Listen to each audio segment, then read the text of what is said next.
Just had my morning meditation and morning walk, and I just wanted to share an insight with you.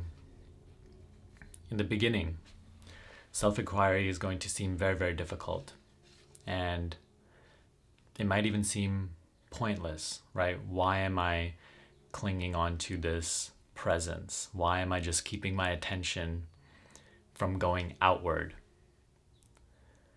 And the mind will come in and say, this is pointless. This is not working. This isn't effective. It's taking too long. Nothing's happening. But underneath the surface, as you're doing it, the whole forest of delusion is burning. So many of your false identifications, so many of your attachments, so many of your fears are being swept away, are just completely being cleared out. And that is why this is called the direct path. It's because on this path, we're going straight to the heart. And by coming into direct contact with our essence, automatically, all that is false begins to fall away.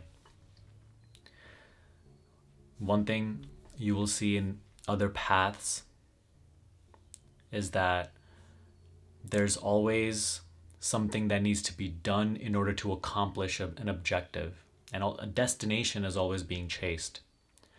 Whereas on the path of self-inquiry, the process itself is the fruit of the practice. And there's no destination. So when those thoughts come in of it's not working, it's taking too long, what's supposed to be happening? And they arise as my voice, right? They arise, they feel so intimate. They feel like, oh, this is my voice and this is relevant. So it takes your attention and you identify with it. But you have to be more alert. You have to be more subtle in your identification. And you have to recognize that even those are just thoughts arising, and they don't need to be identified with. They don't need to be engaged with. They don't need to be given any attention. They source their life from you. If you don't identify with them, they have no audience to play to. They fall away on themselves. They dissolve just as quickly as they arose.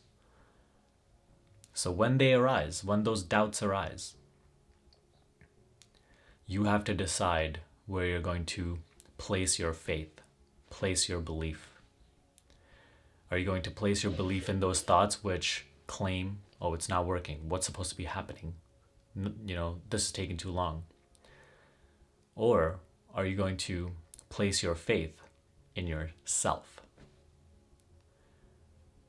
Are you going to place your faith in these words, which are pointing you towards the truth? Don't attach yourself to the words. Don't attach yourself to the concept. Don't even attach yourself to the practice of self-inquiry. Instead, go where it is pointing you directly.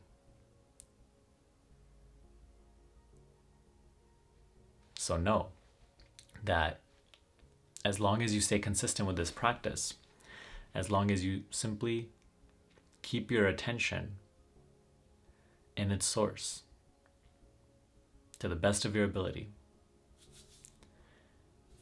underneath the surface of your perception, all that needs to be occurring is occurring.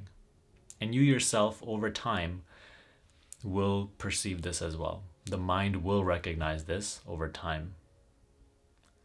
And you also have to understand that this process is the end of mind identification. It is, the mind losing its control over your being.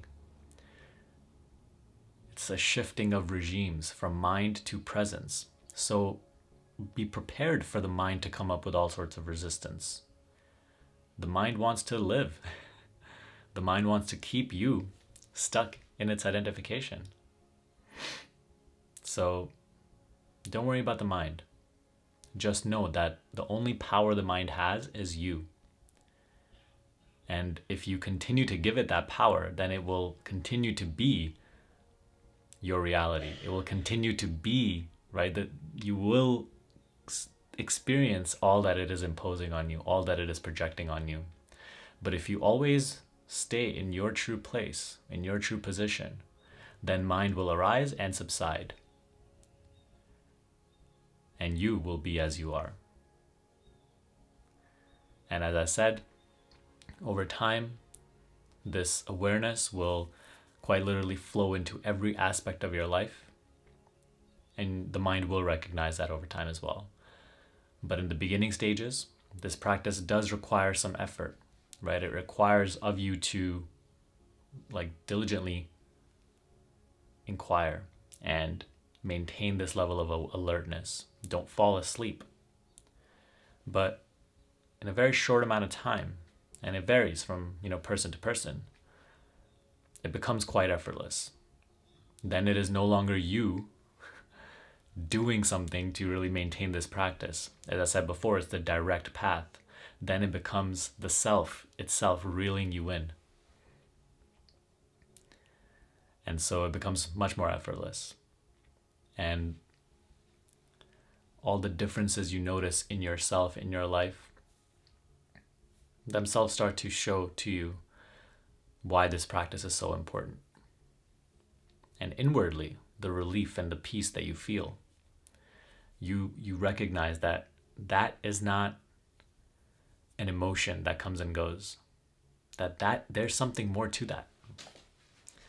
It's very, very original. It's very, very natural. It's there always. Even when the cloud of mind seems to be covering it, it is there always. So stay consistent with your practice and decide where you will place your faith, where you will place your belief. If you enjoyed this video, give me a thumbs up and subscribe to this channel. If you want more videos like this on self-inquiry, self-exploration, let me know in the comment section below, okay? But I'll see you in the next video.